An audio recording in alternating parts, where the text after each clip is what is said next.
You recognise, of course, that there is a considerable amount of evidence from the evening notes from Sir Patrick Vallance, from Mr. Cummings' evidence, from the evidence of officials and advisors in Downing Street in the Cabinet Office, that there were problems concerning Mr. Johnson's leadership, his oscillation, his ability to build an effective and cohesive team. To the extent that your obligation was to build a system around him that would enable proper decision-making, facilitate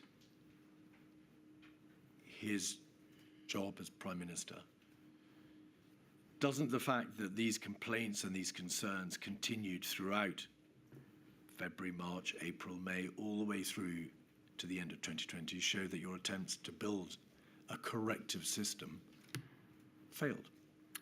I don't agree with that.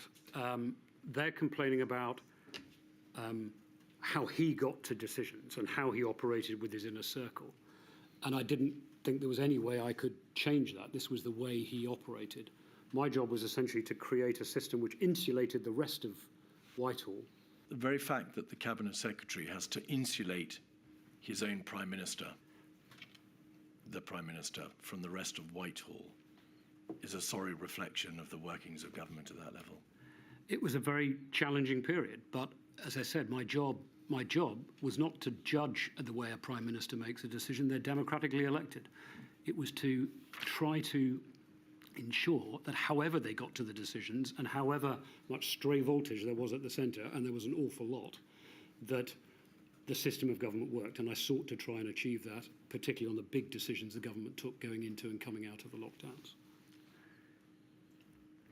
My suggestion to you, Lord Sedwill, is that to a large extent your worthy efforts failed. Notably, in August 2020, Sir Patrick Vallance records in his evening notes these words: Sedwill came back saying, "This administration is brutal and useless."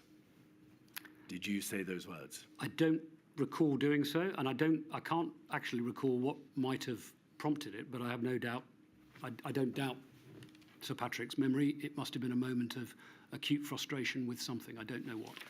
On pages 2, 6 and 9 of this group, there are further references to the behaviour in Downing Street, the people that the Prime Minister has surrounded himself with, references to them being so mad, they're madly self-defeating. I've never seen a bunch of people less well-equipped to run the country. Who, when you said these people, were you and Mr. Case referring to? Did I say these people? I'm not sure. I think anyway, the PM and the people he chooses to surround himself with are basically feral. You say, oh, right. I've got the bite marks. Yeah. Well, that's who are those people? Well, as you will see, Mr. Keith, there is sometimes some gallows humour in some of these WhatsApps. I think so. That first exchange came after a point where there'd been very severe friction between me and the Prime Minister and his immediate team. Martin Reynolds' witness statement refers to it, although the Prime Minister at no point expressed a loss of confidence. This is a little later.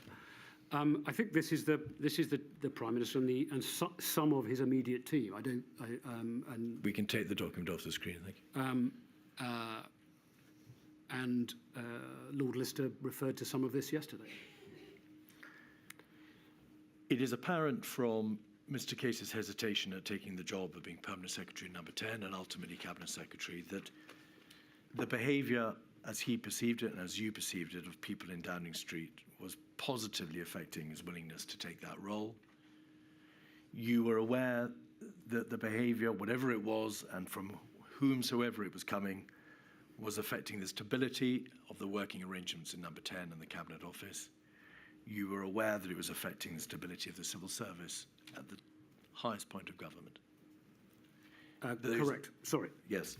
Those were very serious matters indeed, given particularly that the government was in the maw of the beast facing this crisis. Correct.